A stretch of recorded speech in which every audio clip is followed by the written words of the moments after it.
धन्यवाद देता हूँ पिता परमेश्वर आज के इस सुंदर समय के लिए, जबकि हम सब आराधना करते हैं और आपके वचन को सुनते हैं। तो हर एक से आप बातचीत करें। सुनने वालों पर यीशु आपके लहू को छिड़क देता हूँ और तरस खाइए प्रभु जी, हमारा पूरा ध्यान आपकी तरफ केंद्रित होने पाए। प्रभु यीशु के नाम से मांगता हूँ, सुनो ग्रहण कर, आमीन।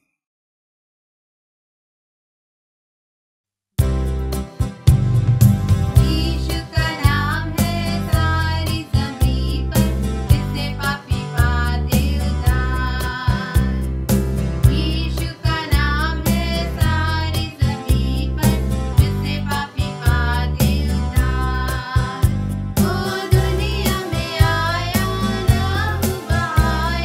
विधिया जहान को दिया।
हम उस जीवित परमेश्वर की आराधना करें।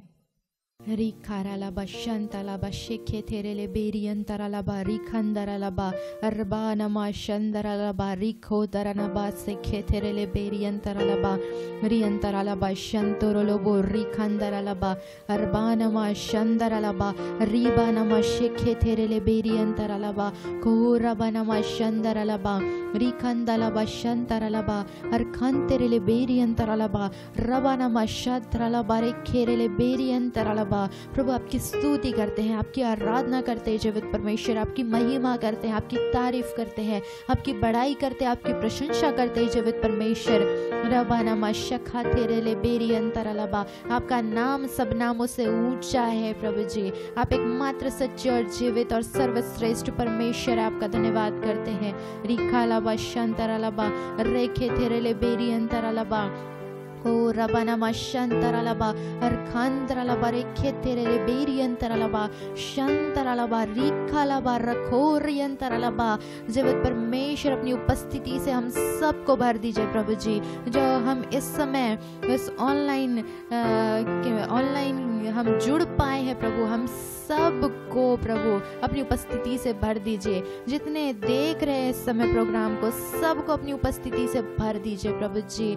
सब आपकी उपस्थिति को महसूस कर सकें, जहाँ जहाँ वो हैं वहीं पर आपकी उपस्थिति उन्हें महसूस होने पाए।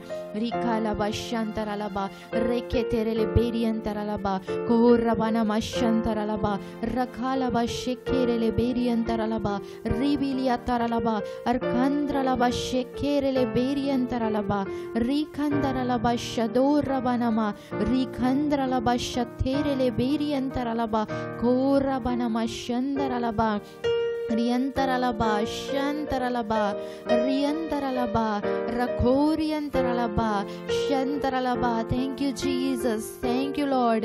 धन्यवाद जीवित परमेश्वर, आपका धन्यवाद हो प्रभु जी। और इस समय जब हम परमेश्वर की आराधना कर रहे हैं, आइए हम सब मिल करके एक गीत हम गाएं। परमेश्वर पिता परमेश्वर, तू ही है दाता हमारे जीवन का, और हम सब मिल करके उसकी महिमा करें, उसकी आराधना करें। Hallelujah. Thank you Jesus, thank you Lord.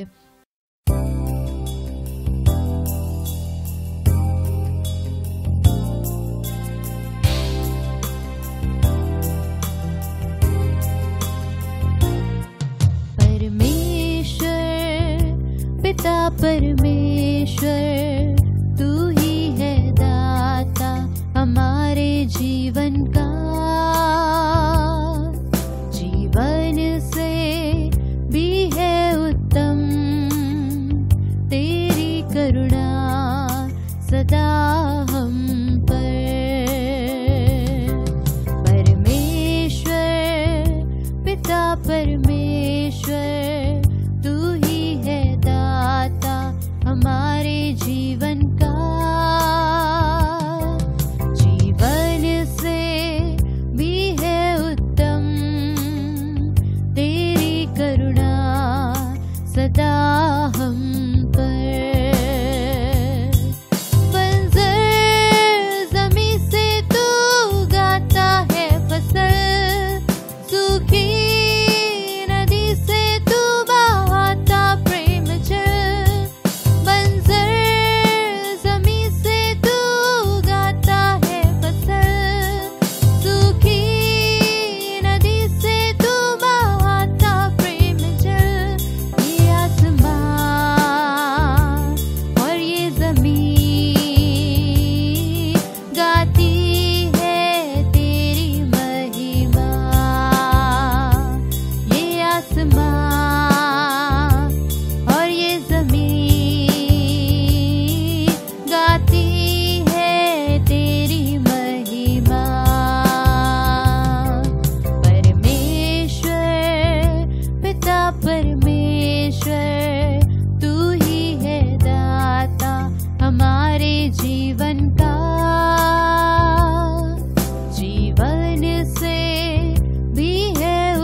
सदा हम पर शंदारबा रबा ला रबा रे बाला बा रबा ना रबा ओ रबाला शंदारा लबा रे बाना बा रबा ला रबा शंदारी बारा लबा रा लबा. Thank you Lord, thank you Jesus, thank you Jesus. We worship you Lord, we praise you, we worship you Lord. Rikala bashantara la bashekerele beriantara la ba riantara la bashakora bana masekerele beriantara la ba. उसकी करुणा को हम याद करें कि उसकी करुणा कैसे हमारे जीवन के ऊपर है. यदि हम अपने जीवन को याद करें, अपने बीते हुए जीवन को हम याद करें, तो हम उसकी करुणा को देख पाते हैं कि उसकी करुणा निरंतर हम पर बनी रहती है. और सचमुच में ये उसकी करुणा है कि आज हम जीवित हैं. उस परमेश्वर का हम सब मिलकर के धन्यवाद करें उसकी करुणा के लिए कि उसकी करुणा सदा हम पर है, सदा हम पर बनी रहती है. वो परमेश्वर हमें कभी नहीं छोड़ता, वो परमेश्वर हमें कभी नहीं त्यागता. सचमुच में जब से आपने होश संभाला है, जब से हमने होश संभाला है, हम याद करें उन बातों को. आप याद करिए उन बातों को कि क्या क्या परमेश्वर ने आपके लिए किया. और सचमुच में यदि हम याद करें तो आज हम गिन नहीं पाएंगे उसकी भलाइयों को, उसकी आशीषों को, उसके किए हुए कामों को हम गिन नहीं सकते. वो अनगिनत है हमारे जीवन में. हमारा जीवन उसकी तमाम बेशुमार आशीषों से भरा हुआ जीवन है. हमारे जीवन के एक एक पल में, एक एक क्षण में हम देखते हैं कि वो परमेश्वर की करुणा हम पर बनी रहती है, उसकी दया हम पर बनी रहती है. सचमुच में प्रियो उसका धन्यवाद करें, आज उसकी आराधना करें, उसकी उपस्थिति में खो जाएं. उस परमेश्वर से कहें कि परमेश्वर आज मैं जो कुछ हूँ केवल तेरी वजह से हूँ. उसका धन्यवाद करें. उस परमेश्वर से कहिए परमेश्वर हम आपके बिना कुछ भी नहीं है प्रभु जी. आज हम जो कुछ है, हमारे पास जो कुछ है प्रभु, सब कुछ आपका दिया हुआ है. ये आपकी करुणा है प्रभु. आज हम जीवितों के मध्य जीवित पाए जाते हैं और हमारे पास जो कुछ हम देखते हैं हमारे जीवन में, ये सब आपका दिया हुआ है. ये सब आपकी आशीषें हैं.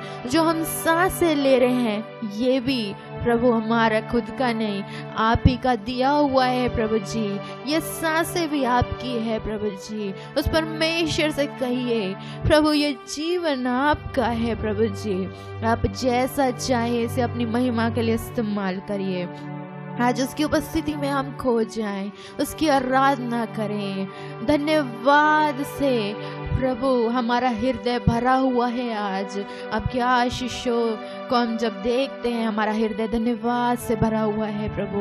हो रबालाबा शंतरालाबा शेखेरेले बेरियंतरालाबा. Thank you Jesus, thank you Lord. धन्यवाद जीवित परमेश्वर. हो रबाना मशंतरालाबा शेखेरेले बेरियंतरालाबा रियंतरालाबा रखो रबाना मशंदलाबा अरखंद्रालाबा शेखे तेरेले बेरियंतरालाबा रगादरनाबा शंदरालाबा रिबानामा शेखेरेले बेरियंतरालाबा शकोर रबानामा अरबानामा रेखे तेरेले बेरियंतरालाबा शंतलाबा रंदरालाबा रेखेरेले बेरियंतरालाबा रिखंदलाबा शंतरालाबा रखंदलस्त्रोलाबा अरबानामा शेखेरेले बेरियंतरालाबा. Thank you Jesus, thank you Lord. धन्यवाद जीवित परमेश्वर, धन्यवाद प्रभु. Thank you Lord, thank you Jesus, thank you Lord.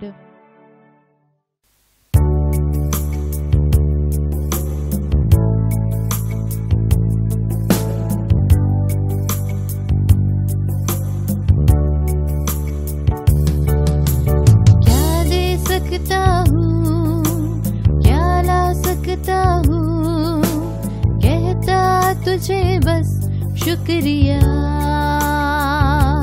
वो क्या दे सकता हूँ, क्या सकता हूँ, कहता तुझे बस शुक्रिया। तुझ में ही मेरी सुबह, तुझ में ही हर शाम, तुझसे ही करता शुरू हर कोई काम। तुझ में ही मेरी सुबह, तुझ में ही हर शाम, तुझसे ही करता शुरू हर कोई काम। शुक्रिया करता हूँ मैं लेके तेरा नाम, आदर और धन्यवाद आज तेरे नाम। शुक्रिया शुक्रिया शुक्रिया तेरा, शुक्रिया शुक्रिया शुक्रिया यीशु तेरा। सारी दुनिया तेरी है, सब कुछ तूने रचाया है। सारी दुनिया तेरी है, सब कुछ तूने रचाया है। मुझको भी तूने बनाया है, तेरे जैसा किया है। क्या दे सकता हूँ, क्या ला सकता हूँ, कहता तुझे बस शुक्रिया। वो क्या दे सकता हूँ, क्या ला सकता हूँ, कहता तुझे बस शुक्रिया।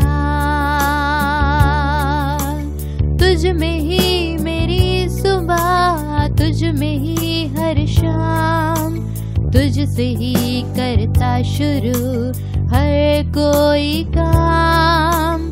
तुझ में ही मेरी सुबह, तुझ में ही हर शाम, तुझसे ही करता शुरू हर कोई काम। शुक्रिया करता हूँ मैं लेके तेरा नाम, आदर और धन्यवाद आज तेरे नाम। शुक्रिया शुक्रिया शुक्रिया तेरा, शुक्रिया शुक्रिया शुक्रिया यीशु तेरा। शुक्रिया शुक्रिया शुक्रिया तेरा, शुक्रिया शुक्रिया शुक्रिया तेरा, शुक्रिया शुक्रिया शुक्रिया यीशु तेरा। चंदरा रे बला चंदरा रबा लबा रे बला चंदरा ओ रबा रबा लबा रे खला रबा नबा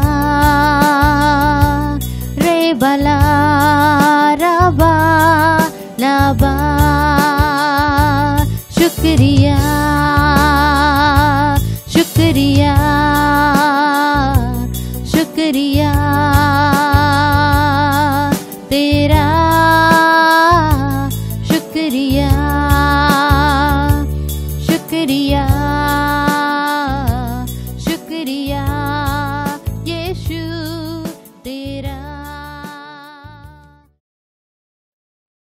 परमेश्वर का धन्यवाद हो आज के इस नियुक्त समय के लिए।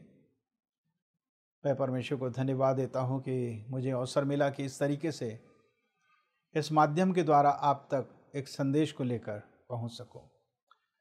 जो मेरा संदेश है आज का, उसका शीर्षक इस प्रकार से है, हमें एक दूसरे के साथ कैसे रहना है, कैसा व्यवहार करना है, क्या करना है और क्या नहीं करना है। जी हाँ, परमेश्वर ने मनुष्य को बनाया एक सामाजिक प्राणी। उसे परिवार की आवश्यकता है, उसे कलीसिया की आवश्यकता है। जहाँ वो व्यवसाय करता है, जहाँ वो नौकरी करता है, वहाँ पर भी काफ़ी लोग रहते हैं। सो ऐसी स्थिति में उसका जीवन कैसा होना चाहिए, एक दूसरे के साथ हमें क्या करना है और क्या नहीं करना है। रोमियो की पत्री 12 अध्याय उसके 10 पद में लिखा है कि एक दूसरे से प्रेम रखो। जी हाँ, हर व्यक्ति को चाहिए कि वह दूसरे से प्रेम रखे। जहाँ तक हमारे स्वाभाविक गुण की बात है, हम सबसे प्रेम नहीं रख सकते। हम केवल ऐसे ही लोगों से प्रेम रख सकते हैं जिसने हमारे साथ अच्छा व्यवहार किया है, या जो हमें गिफ्ट देता है, जो हमसे अच्छा बात करता है, हम केवल उसी से ही प्रेम रखते हैं। लेकिन वे लोग जो हमें पसंद नहीं करते, कभी अच्छे से बात नहीं करते, या जो हमें सलाम नहीं बोलते, नमस्ते नहीं करते, हम उनसे प्रेम नहीं रख सकते। ये हमारा स्वभाव है। लेकिन रोमियो के पत्री उसके 5 अध्याय में लिखा है कि पवित्र आत्मा के द्वारा हमारे मन में परमेश्वर का प्रेम उंडेल दिया गया है। जी हाँ, हमें सबसे प्रेम रखने की आवश्यकता है। प्रेम सब कुछ सह लेता है। प्रेम दूसरे के साथ अच्छा बर्ताव करता है, अच्छा व्यवहार करता है। प्रेम किसी का बुरा नहीं करता। जी हाँ, हालांकि प्रेम की परिभाषा ही बदल गई संसार में, लेकिन परमेश्वर का प्रेम जिसमें किसी प्रकार का स्वार्थ नहीं, केवल दूसरों की उन्नति और परमेश्वर की महिमा के लिए। वहीं पर उस वचन में लिखा है रोमियो 12 के 10 में कि एक दूसरे का आदर करो। हमें एक दूसरे के आदर करने की आवश्यकता है। जी हाँ, सामने वाला गरीब हो सकता है, अनपढ़ हो सकता है, उसके कपड़े आपकी तुलना में बहुत अच्छे हो सकता नहीं हो, पर इस बात को कभी ना भूलें, हर इंसान परमेश्वर का स्वरूप और परमेश्वर के समानता में सिरजा गया है। जैसे परमेश्वर ने आपको बनाया, परमेश्वर ने उसको भी बनाया है। इसलिए एक दूसरे का आदर करें। जब हम किसी व्यक्ति का आदर करते हैं तो अच्छे से बात करते हैं, हमारे दृष्टि में भी प्रेम रहता है, एक आदर की भावना रहती है। जी हाँ, सो एक दूसरे का आदर करें। प्रियो, जब हम एक दूसरे का आदर करते हैं तो सामने वाला आकर्षित होता है, वो और ज़्यादा आपसे मिलना चाहता है, आपके भवन में, कलीसिया में वो आना चाहता है। सो एक दूसरे का आदर करें। आपको पता नहीं कि जिस व्यक्ति का आप आदर कर रहे हैं, परमेश्वर आने वाले कुछ साल में कहाँ तक उसको बढ़ाएगा और वह कैसे आपके लिए एक सहायक बन सकता है। इसलिए हर एक का आदर करना सीखें। तीसरी बात लिखा है कुलुस्सियों की पत्री उसका 3 अध्याय उसका 16 वचन लिखा है कि एक दूसरे को सिखाओ और चिताओ। हमें एक दूसरे को सिखाने की आवश्यकता है। यदि कोई व्यक्ति संगति में नहीं आया, सभा में या रविवार की आराधना में नहीं आ सका, तो वे जो आए हुए हैं, जो उनके पड़ोसी हैं, उनके मित्र हैं, उनके साथ काम करने वाले हैं, आपने जो वचन सुना, आपने जो गवाही सुनी, आप लोगों को सिखाएं, उन्हें बताएं, चर्चा करें। इस तरीके से आप सिखा सकते हैं। एक व्यक्ति यदि सीखा ही नहीं तो वह कैसे दूसरे को सिखा सकता है। अर्थात यदि आप दूसरे को सिखाना चाहते हैं, आपको स्वयं अपने जीवन में इन बातों को आजमाने की आवश्यकता है। ऐसे ही शब्द का मैं प्रयोग करना चाहूँगा। आप अपने जीवन में ले लीजिए, वचनों को विश्वास के साथ ग्रहण कर लीजिए, चलिए उन वचनों के अनुसार, और तब आप दूसरे को बता सकते हैं। फिर लिखा है हमें एक दूसरे को चेताने की आवश्यकता है। हमें एक दूसरे को चेताने की आवश्यकता है, वार्निंग देना है। जी हाँ, कई बार कोई भी व्यक्ति, चाहे वो बच्चा हो, जवान हो, अधिक उम्र का हो, गलत निर्णय वो ले लेता है, नकारात्मक सोच विचार से वो भर जाता है और वो कुछ भी नुकसान करने के लिए तैयार हो जाता है। ऐसे समय में हमें परमेश्वर के वचन से सिखाकर उसे चेतावनी देना है, अलर्ट करना है, सचेत करना है। जी हाँ, आपको दूसरों को चेताने की आवश्यकता है। फिर लिखा है रोमियो की पत्री 14 अध्याय उसके 19 पद में कि एक दूसरे को सुधारने के लिए प्रयत्न करो। हमारे जीवन में हर क्षेत्र में सुधार की आवश्यकता है। प्रियो, आज हम इस स्तर में इसलिए पहुंच सके क्योंकि हमने अपने ही बातों को सुधारा है, चाहे सांसारिक क्षेत्र में या आत्मिक क्षेत्र में या बौद्धिक क्षेत्र में, हम सब सुधारने का प्रयत्न किए हैं। जो व्यक्ति अपने आप को सुधारने का प्रयत्न नहीं करता है वो कभी भी अगले स्तर में जा नहीं सकता। बाइबल में लिखा है अपुल्लोस के बारे में, प्रेरितों के काम 18 अध्याय आखिरी के वचनों में लिखा है कि वह विद्वान था और प्रभु यीशु मसीह के विषय में ठीक ठीक प्रचार करता था, परंतु वह यूहन्ना के बपतिस्मे के बात को ही जानता था। यूहन्ना शारीरिक रूप में, सांसारिक रूप में प्रभु यीशु मसीह से 6 महीना बड़ा था और यीशु सेवकाई कर ही रहे थे कि यूहन्ना शहीद हो गया, उसका सिर काट लिया गया। और यूहन्ना इसलिए बपतिस्मा देता था कि प्रभु यीशु मसीह आएंगे, आने वाले हैं और तुम्हें मन फिराकर बपतिस्मा लेना है।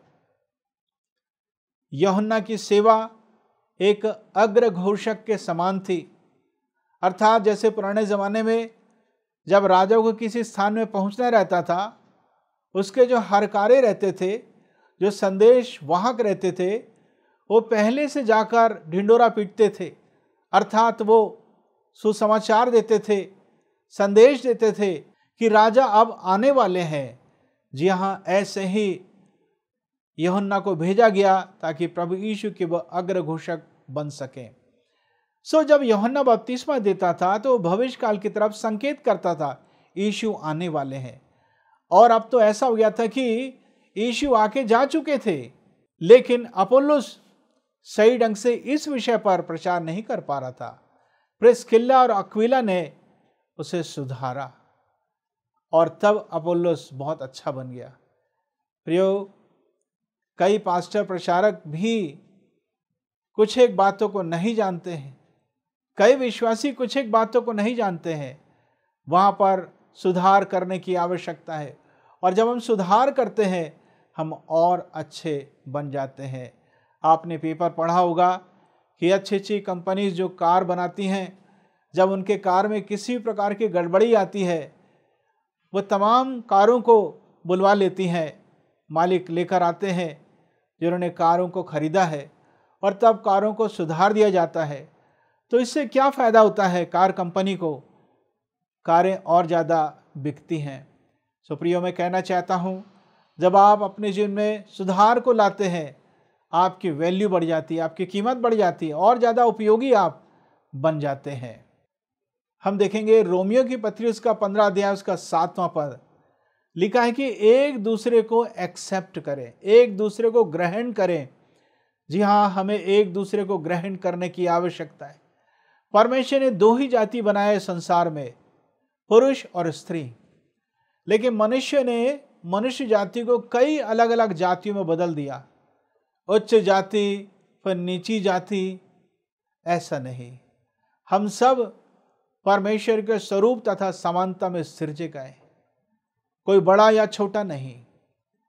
हम ऐसा समझते हैं, परंतु ऐसा नहीं समझना चाहिए। एक दूसरे को ग्रहण करें। एक व्यक्ति हो सकता है गलती किया है, पाप हो गया, बड़ा अपराध हो गया, परंतु यदि वो परमेश्वर से क्षमा मांगता है और आपसे क्षमा मांगता है, अपना जीवन फिर से प्रभु यीशु को सौंप देता है, उसे ग्रहण करने की आवश्यकता है। जब उड़ाऊ पुत्र अपने पिता के पास लौट कर आया, हालांकि उसने कहा अपने पिता से, हे पिता, मैंने तेरे विरोध में और स्वर्ग के विरोध में मैंने पाप किया है, मैं इस योग्य नहीं रहा कि तेरा पुत्र भी कहलाऊं। लेकिन पिता ने क्या किया? दौड़ा, गले से लगाया और उसके लिए बहुत बड़ा प्रबंध किया। क्यों ना हम भी लोगों को ग्रहण करें। आइए आगे बढ़ेंगे और मैं आपको बताना चाहता हूं कि एक दूसरे के प्रति हमारा व्यवहार कैसा होना चाहिए। लिखा है गलतियों की पुस्तक उसका 6वां अध्याय और उसके 2 वचन में, एक दूसरे का भार उठाओ, एक दूसरे की सह लो। उसका मतलब यह हुआ, जी हाँ, वो भार किसी व्यक्ति के ऊपर किसी भी प्रकार का हो सकता है। आर्थिक संकट भी हो सकता है, कोई बहुत बड़ा दुख हो सकता है। जी हाँ, हमें एक दूसरे के भार को सहने की आवश्यकता है, एक दूसरे की सहायता करने की आवश्यकता है। एक छोटा उदाहरण मैं आपको बताना चाहूंगा। एक बार ऐसा हुआ कि आंख और नाक के बीच में वाद विवाद हो गया। नाक आंख से कहने लगा, तो इतने साल से चश्मा पहन रहा है और नाक के ऊपर रख देता, मेरे ऊपर रख देता है, और ऐसा करने से मेरे ऊपर एक दाग आ गया है, काला दाग आ गया है, रिएक्शन हो गया है, इसलिए तुम अपना बोझ उठाओगे, मैं अपना बोझ उठाऊंगा। आंख ने नाक से कहा कि सुन, तेरे बगैर मेरा काम नहीं चलेगा। नाक ने एक भी नहीं सुनी और बेचारी आंख क्या करती, बगैर चश्मा के जा रही थी, सामने दीवार से टकरा गई। तो किसको लगा पहले? नाक को लगा। प्रियो, यदि आप एक दूसरे का भार नहीं उठाएंगे तो आप नुकसान में रहेंगे। जी हाँ, बाइबल में लिखा है कि हम बलवानों को चाहिए कि निर्बल लोगों की निर्बलताओं को सह लें। कलीसिया में कई प्रकार के लोग रहते हैं, परिवार में कई प्रकार के लोग रहते हैं। यहाँ तक कि जब हम व्यवसाय करते या दुकान चलाते हैं या नौकरी करते हैं, जैसा टैलेंट्स प्रभु ने आपको दिया, आप कई ऐसे लोगों से घिरे रहेंगे जिनकी बातों को आपको सहने की आवश्यकता है। परमेश्वर इसी दया हम पर करे कि हम सहनशील बन जाएं, एक दूसरे का भार उठाना हम सीख सकें। फिर लिखा है इफिसियों की पत्री 4 अध्याय उसका 32 वचन, लिखा है कि एक दूसरे के साथ अच्छा व्यवहार करो, कृपालु बन जाओ। एक दूसरे के साथ अच्छा व्यवहार किए। उस मुहावरा को ना अपनाए जिसमें कहा जाता है जैसे को तैसा, ईंट का जवाब पत्थर से देंगे, मेरा समय आएगा मैं भी बताऊंगा, मजा चखाऊंगा। यह संसार की भाषा है, संसारिक लोगों की भाषा है। प्रियो, आप और मैं, हम कितना अच्छा बदला ले सकते हैं? हमसे अच्छा बदला तो परमेश्वर लेगा, इसलिए परमेश्वर को सारी बातें सौंप दें। वो सर्वोत्तम न्यायाधीश है। इसका मतलब ये नहीं कि हम लोगों का बुरा चाहें, नहीं, आप उनके भलाई के लिए प्रार्थना करें। खैर, मेरा यहाँ पर यह पॉइंट था कि एक दूसरे के साथ अच्छा व्यवहार करें। हो सकता है किसी ने आपके साथ अच्छा व्यवहार नहीं किया, शायद आपको गाली बक दिया और अच्छा शब्द आपके लिए इस्तेमाल नहीं किया, आपकी बेइज्जती कर दिया, पर फिर भी अच्छा व्यवहार करे। मैंने कई किताबों में पढ़ा कि अच्छे व्यवहार की वजह से लोगों को बड़ी आशीषें मिली। सो इस बात को आप जरूर से स्वीकार करें। फिर वहीं पर लिखा है इफिसियों 4:32 में कि एक दूसरे को क्षमा करें। एक दूसरे को क्षमा करने की आवश्यकता है। कई बार लोग कहते हैं, पास साहब कितनी बार क्षमा करूं? जब तक मैं जीऊंगा मुझे क्षमा करना है। जब तक सताने वाला जीवित है तब तक आपको क्षमा करना है, अर्थात क्षमा करते ही रहना है। सो एक दूसरे को क्षमा करें। क्षमा करने के लिए एक बहुत अच्छा उदाहरण हमारे पास है पवित्र बाइबल में। उत्पत्ति की पुस्तक उसका 37 अध्याय और 39 अध्याय से 50 अध्याय तक। यूसुफ अपने पिता का 11वें नंबर का बेटा था और आखिरी जो बेटा था याकूब का वो बेन्यामीन था। सो याकूब के 12 बेटे हुए, 11वां नंबर यूसुफ का था और 12वां नंबर बेन्यामीन का था।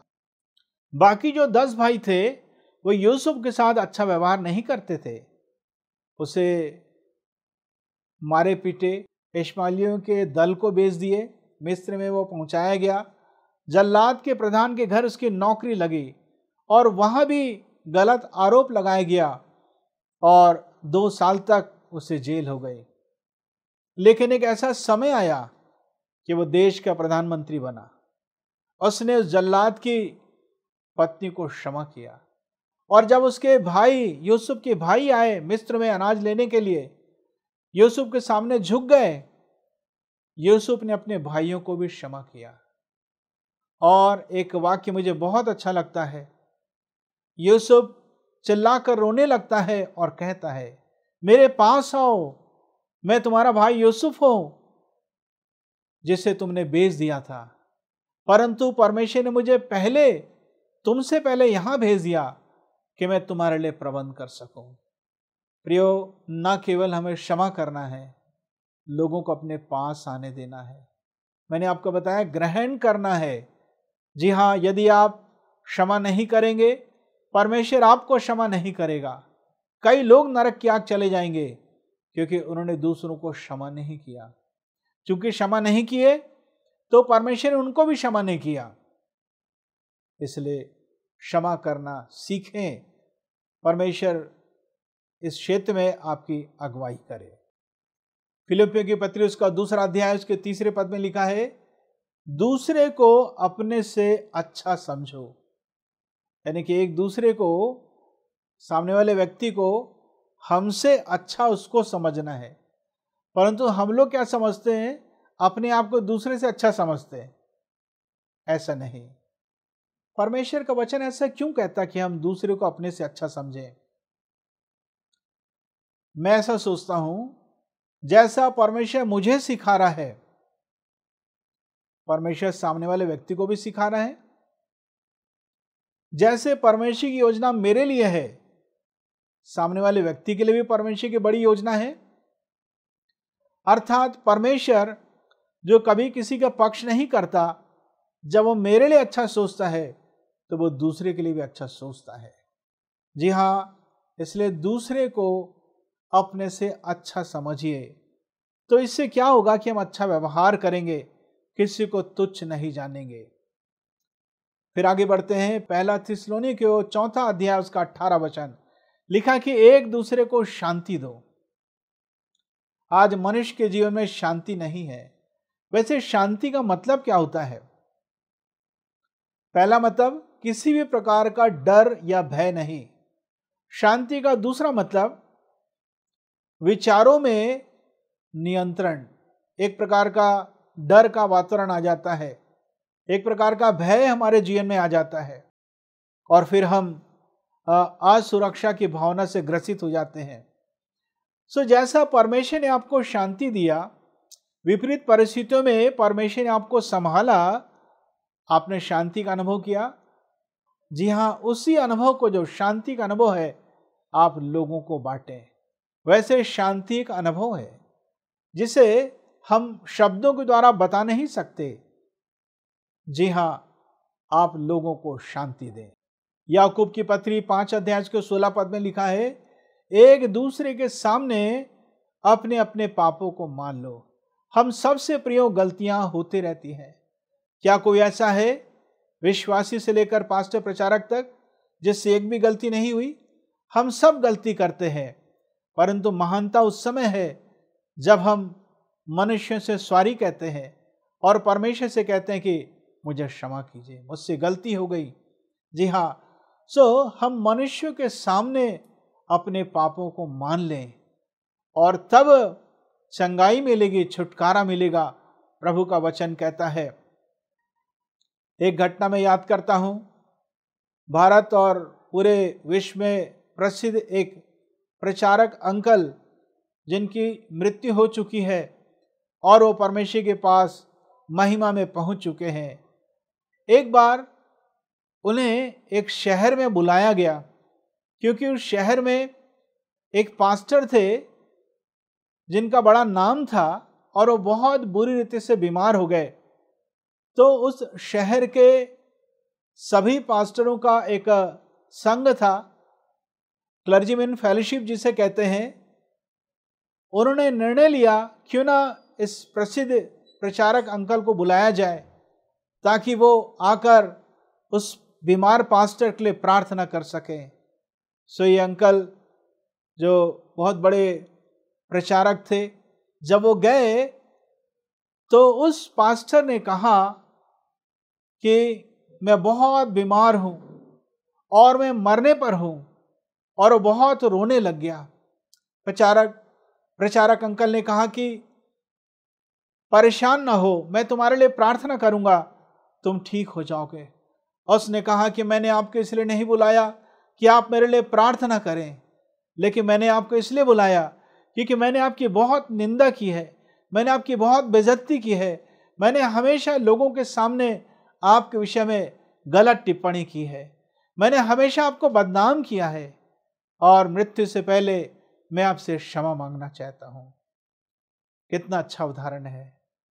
आपने कितने लोगों के बारे में क्या क्या कहा, क्षमा मांगे। जी हाँ, हालांकि सच्चाई की बातों को कहना जरूरी है, पर सवाल है आपने किसके सामने कहा और कौन से उद्देश्य के साथ कहा, इस बात को भी आप ध्यान में रखें।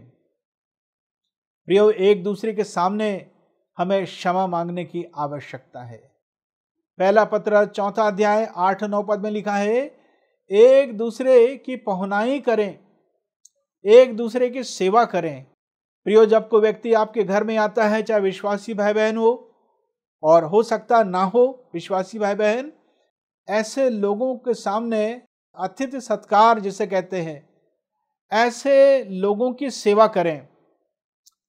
अर्थात जो कुछ आपके पास खाने पीने की अच्छी चीजें हैं लाकर दें और सेवा करें। जो कुछ पवित्र आत्मा ने आपसे कहा उस व्यक्ति के विषय में बहुत ही सजनता के साथ आप उस व्यक्ति को बताएं। और प्रियो, इस तरीके से परमेश्वर का काम जो है वो बढ़ता जाएगा। मैंने आपको बताया कि एक दूसरे के साथ क्या करना चाहिए। अब मैं आपको बताऊंगा एक दूसरे के साथ क्या नहीं करना चाहिए। गलतियों की पत्री 5 अध्याय उसका 26 पद, एक दूसरे से घृणा ना करो। हमें एक दूसरे से घृणा नहीं करना है। एक व्यक्ति दूसरे से घृणा क्यों करता है? क्योंकि हो सकता है उसका व्यवहार आपके प्रति अच्छा ना हो सकता है वो बहुत बीमार होकर आया है, या हो सकता है कि उसके कपड़े, उसका स्तर आपसे मेल नहीं खाता होगा, इसलिए आप उससे घृणा करते हैं।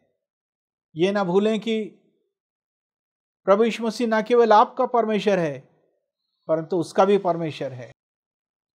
फिर गलतियों की पत्री 5 अध्याय 15 वचन में लिखा है, एक दूसरे का नाश ना करो। एक व्यक्ति दूसरे का नाश कैसे कर सकता है? शब्दों के द्वारा। इसलिए शब्दों पर हमें पूरा नियंत्रण की आवश्यकता है। जी हां, जब एक व्यक्ति मार खाता है किसी व्यक्ति के द्वारा तो वो चोट तो ठीक हो जाता है, लेकिन मन में जो चोट लगी है शब्दों के द्वारा, उसको ठीक होने में काफी समय लग सकता है। जी हां, सो अपने शब्दों के द्वारा, अपने व्यवहार के द्वारा किसी को नाश न करें। तीसरी बात, कुलुस्सियों की पत्री 3 अध्याय उसका 9 पद, एक दूसरे से झूठ ना बोलें। प्रियो, झूठ बोलवाने वाली एक दुष्ट आत्मा होती है। इससे पहले कि एक व्यक्ति प्रभु को स्वीकार किया, उसके अंदर झूठ बोलने वाली एक दुष्ट आत्मा काम करती थी। बाद में वो व्यक्ति झूठ बोलता था। सो कुलुस्सियों 3:9 में लिखा है, एक दूसरे से झूठ ना बोलें। एक व्यक्ति झूठ क्यों बोलता है? हो सकता है किसी गलती पाप को छिपाने के लिए। सो मनुष्य को ऐसा काम नहीं करना चाहिए कि जहां पर उसे झूठ बोलने की आवश्यकता पड़े। और जब आप सच बोलेंगे, आपको बलिदान करना पड़ेगा। जी हाँ, उस बात के लिए अपने आप को तैयार करना पड़ेगा। चाहे मेरा नुकसान भी क्यों ना हो जाए, मैं सच ही बोलूंगा। चाहे मुझे मार क्यों ना डाला जाए, मैं सच बोलूंगा। सच बोलने की आदत बनाइए। यीशु ने कहा, मार्ग, सत्य और जीवन मैं हूं। जब यीशु सत्य है, हम सत्य का अनुकरण करें, सच बात बोलें। हर एक प्रकार के झूठी बात से, झूठ कहने से हम बचें। याकूब 4:11 में लिखा है, एक दूसरे के खिलाफ ना बोलें। जी हां, एक दूसरे के बारे में बुरी बात ना कहें। जो लीडर होता है, जो अगवा होता है, वो लोगों की कमजोरियों को ध्यान देता है। लीडर का काम है, तभी तो वचन से बताकर वो सुधारेगा लोगों को, तभी तो वैसा प्रचार करेगा कि लोग अपनी गलतियों को जान सकें, एहसास कर सकें। पर यह वचन अन्य लोगों के लिए नहीं कि आप भी ऐसा करें। जी हां, यदि आपको बोलना ही है तो आप अन्य लोगों को ना बोलें, उस व्यक्ति को व्यक्तिगत तौर से बड़े प्रेम से समझाएं और बोलें, और इस तरीके से सारी बातें ठीक हो सकती हैं। याकूब 5:9 में लिखा है, एक दूसरे पर दोष ना लगाएं। आपके पास एक से कारण हो सकते हैं दोष लगाने के लिए, परंतु दोष ना लगाएं। लिखा है, जो दूसरे पर दोष लगाएगा उसके ऊपर भी दोष लगाया जाएगा। सो दोष ना लगाएं। सो मैंने आपको बताया हमें कैसा व्यवहार लोगों के साथ करना है और कैसा व्यवहार नहीं करना है। इन वचनों के द्वारा परमेश्वर आपको बड़ी आशीष दे।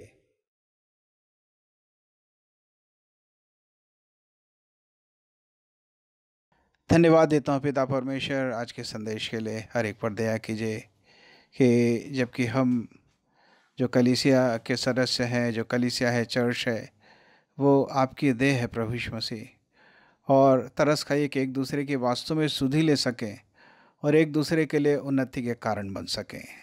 सो आपकी उपस्थिति के लिए, संदेश के लिए मैं धन्यवाद देता हूँ। सुनने वालों पर दया कीजिए, अपनी महिमा के लिए इस्तेमाल कीजिए। प्रभु यीशु के नाम से मांगता हूँ, सुनो ग्रहण कर, आमीन। अब हमारे परमेश्वर पिता का प्रेम, प्रभु यीशु मसीह का अनुग्रह और पवित्र आत्मा की सहभागिता हम में से हर एक के साथ हमेशा तक होता रहे। आमीन।